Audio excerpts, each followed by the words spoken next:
ಇಲ್ಲಿರೋದು ಒರಿಜಿನಲ್ ಕಾಂಗ್ರೆಸ್ಸು ಅಲ್ಲ, ಇಲ್ಲಿರೋ ಗಾಂಧಿಗಳು ಒರಿಜಿನಲ್ ಗಾಂಧಿಗಳು ಅಲ್ಲ. ಇವರು ನಕಲಿ ಗಾಂಧಿ, ನಕಲಿ ಕಾಂಗ್ರೆಸ್.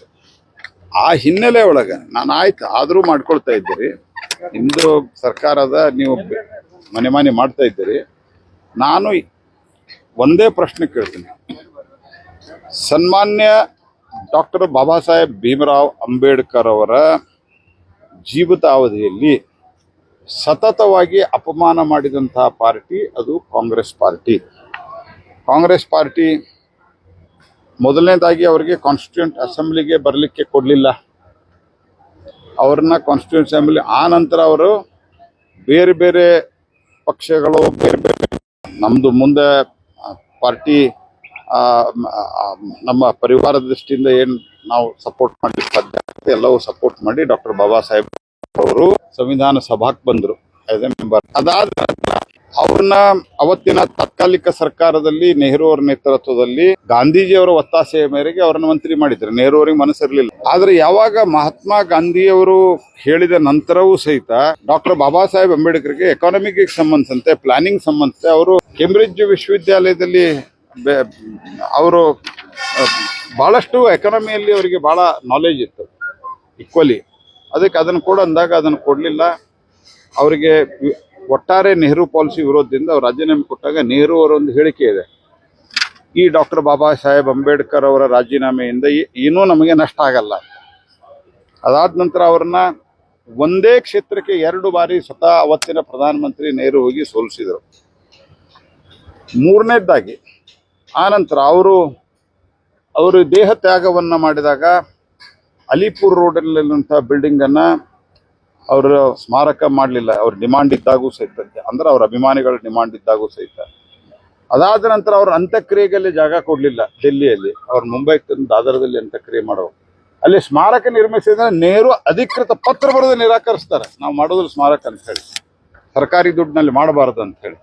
ಅದಾದ ನಂತರ ನೆಹರು ತಮಗೆ ಸ್ವತಃ ತಾವು ಭಾರತ ರತ್ನ ಕೊಟ್ಕೋತಾರೆ.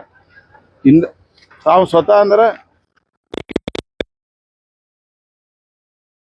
ಒಳಗ ಮೇಯರ್ ಇದ್ದಾರೆ. ಅವ್ರು ನಾಳೆ ಒಂದು ರೆಸೊಲ್ಯೂಷನ್ ಮಾಡಿದ್ರಂತ ಇಟ್ಕೋರಿಪ್ಪ, ನಂದೊಂದು ಪುತ್ಥಳಿಯನ್ನ ನಾನು ಮಹಾನಗರ ಪಾಲಿಕೆಯಲ್ಲಿ ಇಡ್ತೀನಿ ಅಂತ.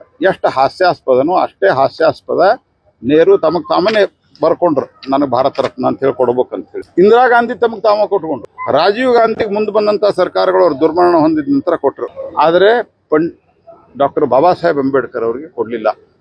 VP ಸಿಂಗ್ ಸರ್ಕಾರಕ್ಕೆ ನಾವು ಬೆಂಬಲ ಕೊಡ್ತಾ ಇದ್ದಂಥ ಸಂದರ್ಭದಲ್ಲಿ ನಮ್ಮ ಒತ್ತಾಸೆಯಿಂದ ಕೊಟ್ಟರು. VP ಸಿಂಗ್ ಅವರು ಬೆಂಬಲಿಸಿದ್ರು, ನಾವು ಬೆಂಬಲಿಸಿದ್ವಿ. ಇದೆಲ್ಲ ಅಪಮಾನ ಮಾಡಿದ್ದಕ್ಕೆ ನೀವು 100 ವರ್ಷದ ಹೆಸರಿನಲ್ಲಿ ಮಾಡ್ತಾ ಇದ್ದೀರಿ. ಬಾಬಾ ಸಾಹೇಬ್ ಅಂಬೇಡ್ಕರ್ ಫೋಟೋ ಎಲ್ಲ ಕಡೆ ಹಾಕಿರಿ ನೀವು, ಸಂತೋಷ.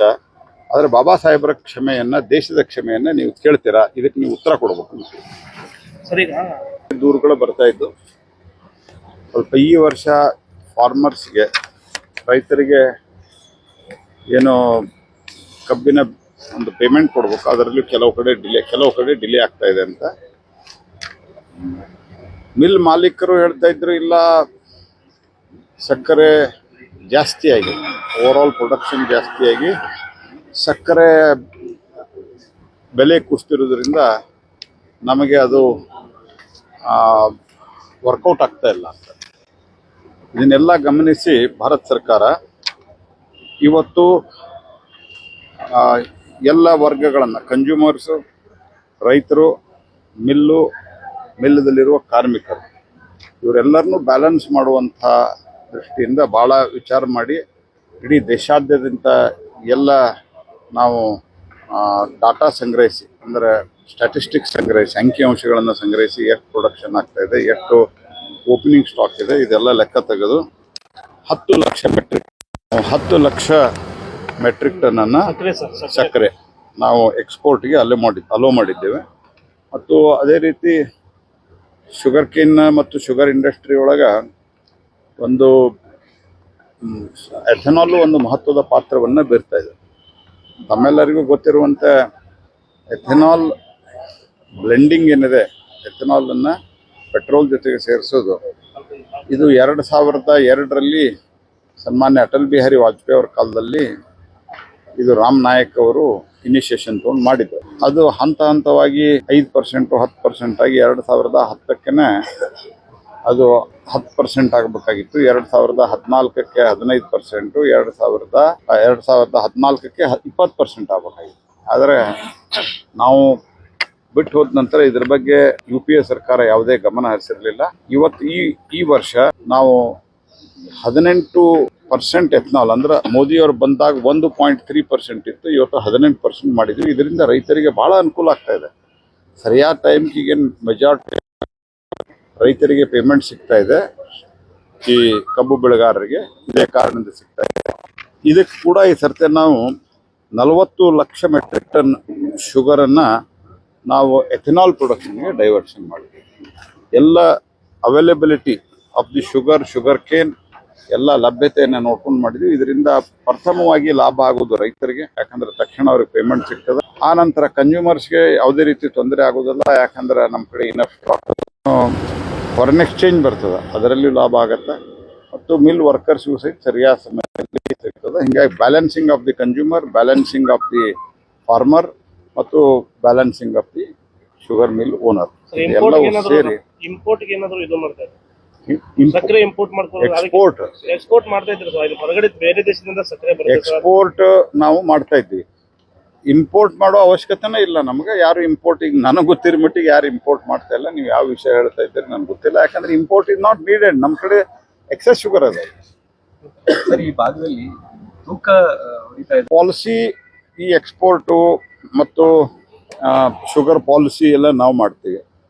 ಶುಗರ್ ಪಾಲಿಸಿ ಮಾಡಿ ಇದನ್ನು ರಾಜ್ಯಗಳಿಗೆ ನಾವು ಸರ್ಕಾರ ಮಾಡ್ಬೇಕು. ನಮ್ಮ ಕಡೆ ಲಾ ಎನ್ಫೋರ್ಸಿಂಗ್ ಅಥಾರಿಟಿ ಸ್ಟೇಟ್ ಗೌರ್ಮೆಂಟ್.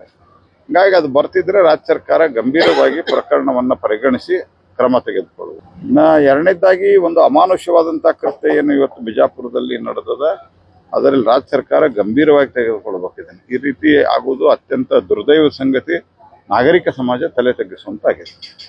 ಇನ್ನು ನೀವು ಕೇಳಿದಂಥದ್ದು ಗಾಂಧಿ ಅವರು, ಮಹಾತ್ಮ ಗಾಂಧಿ ಅವರು ಇಲ್ಲೇ ಬಂದು 100 ವರ್ಷ ಆಗಿದ್ದ ಹಿನ್ನೆಲೆಯಲ್ಲಿ ಕಾಂಗ್ರೆಸ್ ಪಾರ್ಟಿಯವರು ಏನೋ ಸಮಾವೇಶ ಮಾಡ್ತಾ ಇದ್ದಾರೆ. ನಾನು 2 ಸಂಗತಿ ಹೇಳೋದು. ಒಂದು, ಈಗಿನ ಕಾಂಗ್ರೆಸ್ಗೆ ಏನು ಸಂಬಂಧ ಅದ? ಇವರು ಕಾಂಗ್ರೆಸ್ ಕಾಂಗ್ರೆಸ್ ಐದವರು ಇವರು 16 ಬಾರಿ ಕಾಂಗ್ರೆಸ್ ಒಡೆದು ಹೋಗಿ ಎಲ್ಲ ಆಗ್ಯದ. ಮಹಾತ್ಮ ಗಾಂಧಿಯವ್ರನ್ನ ಹೇಳಿದ್ರು, ಕಾಂಗ್ರೆಸ್ ವಿಸರ್ಜನೆ ಮಾಡಿದ್ರು. ಆ ಮಹಾತ್ಮ ಗಾಂಧಿಯವರ ಹೆಸರಿನಲ್ಲಿ ಇವರು ತಮ್ಮ ಪಕ್ಷದ ಪ್ರಚಾರ ಮಾಡ್ಕೊಳ್ತಾ ಇದ್ದಾರೆ. ಸರ್ಕಾರಿ ಹಣವನ್ನ ಮೊನ್ನೆ ನೀವು ಪತ್ರಿಕೆಯಲ್ಲಿ ನೋಡಿರ್ಬೇಕು, ಮಾಧ್ಯಮದಲ್ಲಿ, ಧಾರವಾಡದ ಸಬ್ ರಿಜಿಸ್ಟರ್ ಆಫೀಸ್ನಾಗ ಕರೆಂಟ್ ಕಟ್ ಮಾಡ್ಯಾರ, ಬಿಲ್ ತುಂಬಿಲ್ಲ. ಎಸ್ಕಾಂದವ್ರು ಕಟ್ ಮಾಡ್ರಿ. ಯಾಕೆ ಕಟ್ ಮಾಡ್ರಿ? ಇಲ್ರಿ ಬಿಲ್ ತುಂಬಿಲ್ಲ ಅಂತ ಹೇಳಿದ್ರ. ಜನ ಎಲ್ಲ ಬಹಳ ತೊಂದರೆಗೊಳಗಾಗ್ಯಾರ. ಅಲ್ರಿ ಇಷ್ಟೆಲ್ಲ ದುಡ್ಡು ಸಂಗ್ರಹಿಸ್ತೀರಿ? ಹೌದ್ರಿ, ಸಂಗ್ರಹಿಸಿ ತಗೊಂಡು ಹೋಗ್ತಾರ, ನಮ್ಗೆ ವಾಪಸ್ ಬಜೆಟ್ ಮೂಲಕ ಕೊಡ್ಬೇಕಂತ ಸಬ್ ರಿಜಿಸ್ಟರ್ ಆಫೀಸ್ನಾಗ. ಹೆಚ್ಚಿನ ವಿಡಿಯೋಗಳಿಗೆ ಪ್ರತಿಧ್ವನಿ ಯೂಟ್ಯೂಬ್ ಚಾನೆಲ್ ಸಬ್ಸ್ಕ್ರೈಬ್ ಮಾಡಿ, ಬೆಲ್ ಐಕಾನ್ ಕ್ಲಿಕ್ ಮಾಡಿ.